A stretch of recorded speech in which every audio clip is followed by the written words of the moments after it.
each time a different character, each time looking that bit different that people weren't able to recognize you to say, did that guy appear in season 3 already? Because obviously, looking back, you appeared not in just 2 episodes of season 3, but 4 episodes. Range Rider was the one back to back, but then Beverly Hills Assault, and then The Big Squeeze. So 3 different episodes in one season as a guest actor. That's kind of unheard of. So are you constantly dyeing and shaving the hair and trimming the goatee? Thank you for that. Actually, the story behind that is actually a little bit of a Hollywood story. So I worked as a busboy in a restaurant, a Hollywood restaurant, through advice of my dad. And I met a lot of folks in the industry because that was the advice my dad gave me. So when it came actually to the A-Team, which was how I got tapped Hartley, which is how you get into SAG, you say at least one line, and then you're allowed to join the Screen Actors Guild, which is very coveted, obviously. So one day in the restaurant, a producer for actually the creator of Hardcastle McCormick, Patrick Hasberg, struck up a conversation with me. We're both from New York. I had a very thick accent by then, by the way, but now it's a lot mellower. Back then, I used to say coffee and things like that. So one thing led to another, kind of asked me what was going on. I'm working in a restaurant business. Everyone that I'm working with is an aspiring actor. I took acting in college, but I was a theater major because I wanted to be a filmmaker. So he introduced me to his casting director, the legendary Sally Towers. So I read for Sally, and I could tell instantly after the reading, I read as a priest, that she liked me. So I went, I suppose, into a separate file. So my first acting audition, I should say, was not for Hardcastle McCormick. It was for the A-Team. And I don't recall even having to audition for that. I think that they simply said, this guy can say this one line. So that's how I got onto the A-Team. When I was in the makeup trailer, the late George Peppard was getting his makeup done. I'm excited. I'm 20, I think maybe 22 at that point. And I'm sitting next to George Peppard. So I tried to strike up a conversation, and he just ignored me. And I thought, that's George, yeah. This is what it's like. This is focused. What am I doing? I've got to professionalize myself very quickly. When we went out and did the scene, we did a couple of takes. It was a lot of fun. I had to run off, and I really enjoyed being on the set. That was the first time I'd ever been on a professional movie set. I was living my dream, which wound up being a 30-year career later on. But I remember doing my own stunt work too. There's one setup where George gets in this car. He steals a car I'm about to valet. I played a valet. And when the stunt comes around to where I'm at, I jumped over this retaining wall, and that was my own idea. So that's how I got the first part on the A-Team. The second, third, fourth. So when are you coming back? Range Rider was actually 2-part series. Yeah. The other parts, I may have auditioned for 1 or 2 other roles, but after that, they would just cast me.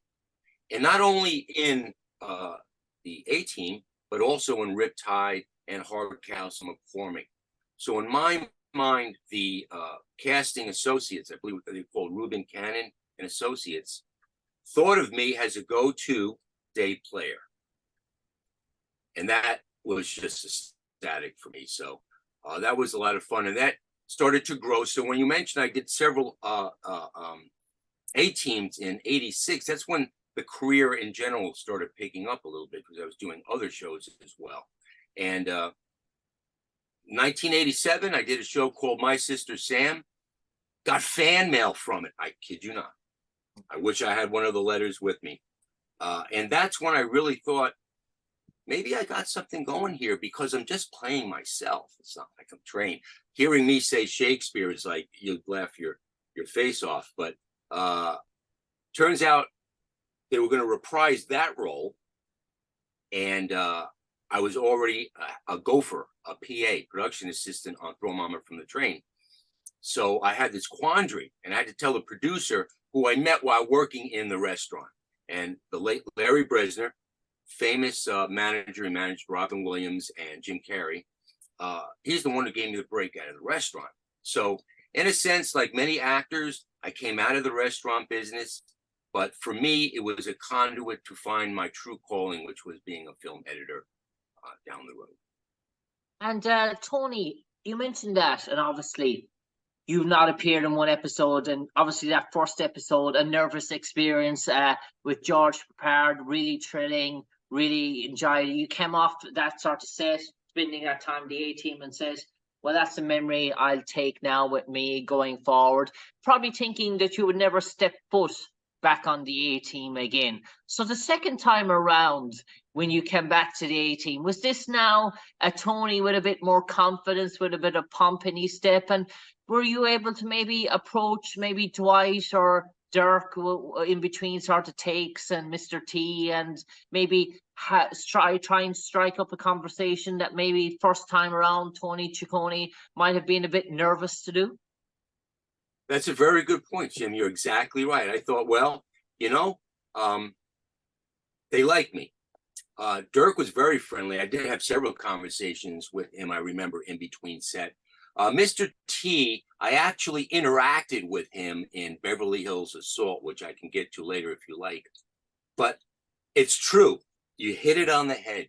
By the third time, not the second, the third time I was on the A-Team, George Peppard talked to me. Hi, how you doing? Or how's it going? Or nice to see you again. Something very polite, but that was validation. Once again, maybe I'm 24 by then, 25. So that was extreme validation. That's when, once again, you're learning, right? You're absorbing the protocol in the business to work in the business. And that was great validation for me. You hit it on the head. It took 3 episodes, that much I do know. I don't quite recall what was my third episode. I noticed you have a list in front of me, but it was your third one was Beverly Hills Assault. So there it is. That's the one. Dirk and George. I interacted with Mr. T, and what I loved about that episode, we shot it in Westwood, doubling for Beverly Hills, but I lived in Westwood. I literally walked to work. Okay. I visited the trailer, but I walked to work. Who does that? Who walks onto the set down the road to the biggest show on television at the time? Who does that? It was the Hollywood dream. And yes, I was having so much fun on that particular episode because I seemed like I was a little bit part of a family.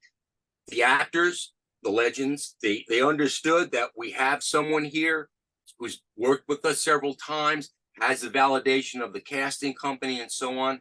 And what I like about that particular episode, and I can still say Mr. T's line, mimicking him quite fondly, and interacting with him was so much fun. Fun is the word I'm going to use several times because you're doing it for real, but it doesn't even feel like a job. It just feels like eating candy. Yeah. And towards the end of that scene, the one scene I had with them outside the haberdashery, I give this glance to Mr. T, a little bit of that attitude thing, and my mother, late mother, wonderful memories of being able to tell my parents I'm going to be on TV tonight. She laughed so hard because it's a glance I've always had. So I utilized my own kind of what I do when folks talk to me like that. And I put it on national television. Okay. Wow. Little details, Jim. It's the little details. I was just starting out in the industry back then. In fact, I wouldn't even say I was in the industry. I was someone who was welcomed in occasionally to say, hey, show us what you got. And it just built momentum. And Tony, did you feel that sort of male testosterone sort of vibe every time that you came onto the A-Team? Because listen, it was a guy show. We all know that. Some of the girls that came on, even though there were prominent actresses, they tried with Amy Allen character after season 1. George Dirk didn't like it. Nah, we can't have a leading lady on the A-Team. Marley Heasley came in for a while. She has some good fond memories, not some other memories that is not pleasant from our time in the A-Team as well. But did you sort of sense that this was a guy's show, this was a guy's thing, that this was, so dare I say, this was a macho-mism sort of thing to be on the A-Team? Did you get that sense from the minute you were on set? I may not have been as cognizant and observant as that because I was just a kid in a candy store. But what the vibe I did get, and be honest with, just to digress a little bit, I wasn't working even at the restaurant I was at. May I say the name of the restaurant? Yeah. Plug. It's the Palm, legendary restaurant. Even there, I worked just with men. So for me, it was a camaraderie and a comfortableness because dealing with the opposite sex at that time, it was still a thing for me. It was still, I was still excited about the opportunity to interact with females, which I really didn't work alongside females. So I actually got into the film business. So in that sense, yes, very much like this is what I'm used to. Bunch of guys having fun, saying what they want and just doing things that they need to do and just get it done. And so there was that kind of sense of, I want to use the word camaraderie as opposed to macho. Yeah. A guy's camaraderie. And Toni, yeah. George, always with the cigar. And, seeing Mr. T in person, oh, come on. Mm-hmm. You can't, it's like, that's him. That's him. Sweet man. Watching him interact with others, it's no surprise to me that his star rose as high as it did. And Toni, in terms of the A-Team, and obviously we all speak about the players in front of the camera, but obviously Stephen Cannell's productions, he was the guy who cast these members. He was the guy who wrote the scripts. He was the guy that was very hands-on in terms of the 80s, in terms of the A-Team. Did you ever get a chance to meet Stephen Cannell yourself? I did. In fact, I got to tell him that I've done a couple of his episodes of his TV shows, because he used to come into the Palm restaurant. And I remember telling him distinctly, very tall gentleman, very nice, very polite. And I wonder if that interaction he may have remembered, because I continued to do shows after that, maybe more frequency. So it's who you know and how you meet them. And the way I met him was very casual. It was a lot of fun to actually be able to interact with him besides being a busboy. And do you think, maybe, we all know, I spoke to Deborah Stipe, who told me the A-Team was the first credit on her resume. You obviously spoke to the A-Team was one of the first gigs for you back in the 80s.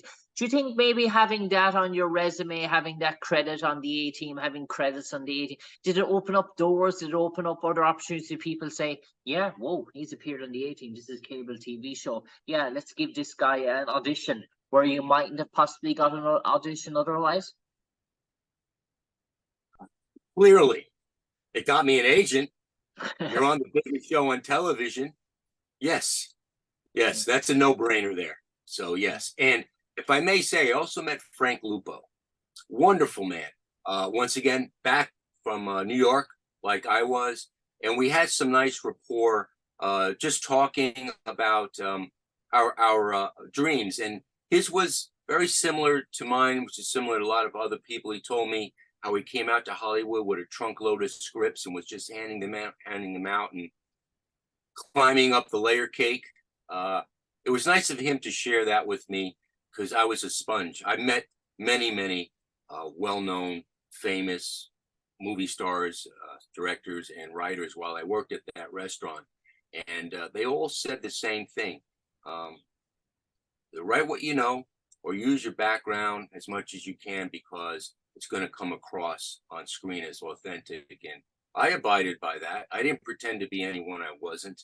I don't think I had the skill set, the trade craft to even do that. But I enjoyed the personification of being, in my mind, a New Yorker, and having that kind of charisma that a New Yorker has. And I think I used it pretty well, and humorously at times. So when it comes to the A-Team, no doubt, Jim, I am grateful for the A-Team. I could be grandiose, but it wouldn't be far from the truth and say it allowed me to have a 30-year career in Hollywood, because that's literally how it started. You have to start somewhere, and that's where it started, on the biggest show on television. And for all our fans, for all our audience and listeners now, before we start to wrap up with you there, Toni, can you enlighten us maybe for the final 30 seconds, what's going on in the life of Toni Ciccone now in terms of this modern day? Is it you just waiting for everything to get back to normality and getting back out there again, or are you enjoying the R&R? Well, actually, I'm retired. I retired from Motion Picture Editors Guild about 7 years ago. So the only other passion I had besides the film business is cars. So I'm in the auto industry as a marketing consultant, and I work for Stellantis occasionally. But I am kind of enjoying reaping the benefits of the good fortune I've had in the business, and I'm raising a daughter too. Okay. And finally, Toni Ciccone, if you could summarize your whole experience, 5 episodes in the A-Team in the 1983, if you could summarize that into 2 sentences, putting you on the spot, what would you like those 2 sentences to read? Working on the A-Team, I wasn't living the dream was living me. Okay. On that note, Toni Ciccone, thanks for joining us, for sharing your memories, appearing on 5 episodes of the A-Team throughout from 1983 to 1986. Starting off with Range Rider, the double episode, then on to The Big Squeeze, then on to Beverly Hills Assault, before finishing off with Fire 9. From me, Jim Conlan, to you, Toni Ciccone, thanks for sharing your memories of the A-Team with us today. Stay safe and God bless, sir. Thank you, Jim.